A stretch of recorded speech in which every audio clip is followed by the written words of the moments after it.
savez, c'est dans les années 86, 96, dans les années 89, que la Russie, bon, à ce temps-là, c'est l'URSS qui offrait des bourses à l'État du Niger. Moi, j'ai postulé et par finir, j'étais admis. Et je suis parti en Russie pour faire mes études.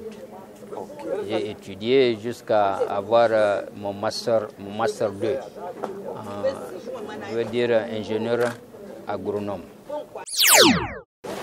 Bon, pour vous dire, au début, ça n'a pas été facile parce que, étant sahélien, on est parti avec des habillements de chaleur.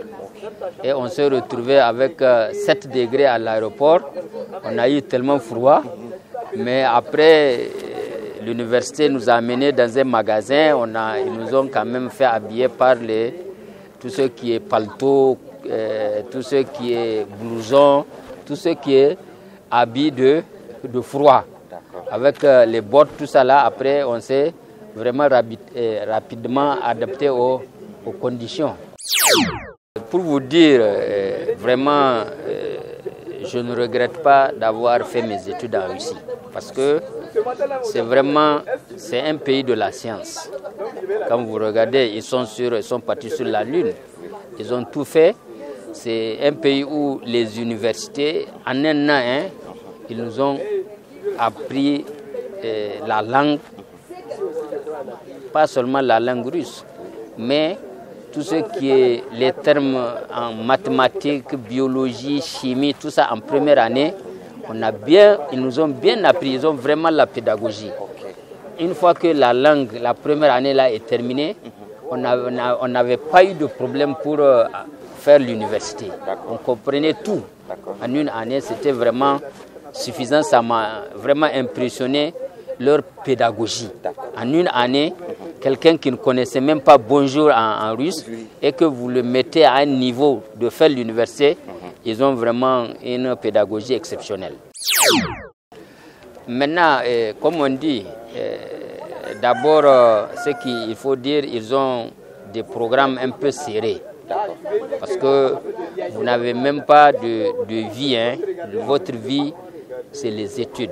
Du matin parfois jusqu'à 20h, vous êtes en train de faire des cours. Mais, comme je dis, c'est des petits groupes qu'ils font.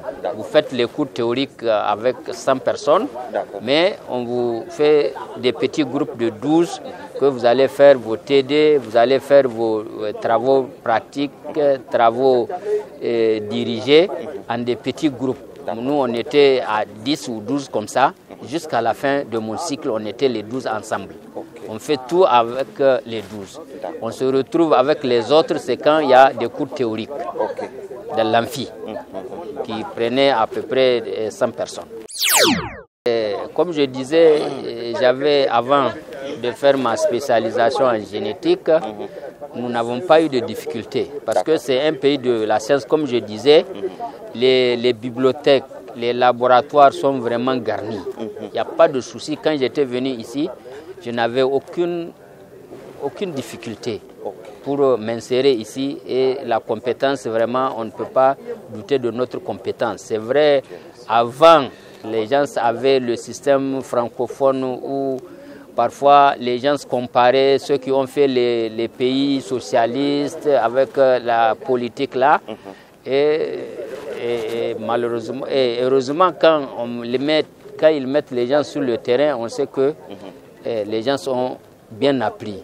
Ils ont vraiment la connaissance et nous n'avons pas eu de difficultés. Et je me rappelle, nous étions 32 à postuler pour les thèses au ministère des Enseignements supérieurs pour aller à Athènes. Nous sommes deux Nigériens qu'on a choisis pour aller faire la thèse. 2 Nigériens et nous tous, les 2, nous avons fait la Russie. Le conseil que je leur donne, c'est si tu veux avoir la connaissance, c'est la Russie. Seulement, ce n'est pas un pays où tu vas dire, comme les gens ont l'habitude de dire, attendre que les parents vous envoient de l'argent. Non, ce n'est pas un pays où tu vas faire l'argent. Mais les connaissances, il y en a. Et tout ce que je leur dise, de bien se préparer moralement, parce que le climat, ce n'est pas la même chose, il fait un peu froid, et de prendre leur jean et blouson ici pour débarquer en Russie, et les connaissances, la documentation, tout est là et disponible. Les enseignants sont disponibles jusqu'à 21h. Un enseignant tu peux occuper un enseignant jusqu'à 21h, il ne va pas dire qu'il est l'heure de partir. Tant que tu n'es pas satisfait, il ne va pas quitter. Merci. Donc ils sont vraiment disponibles, les Russes, pour transmettre le savoir. Merci. Maintenant, il faut qu'il y ait une volonté d'apprendre. Mais quelqu'un qui veut aller chercher l'argent, vraiment, ce n'est pas en Russie.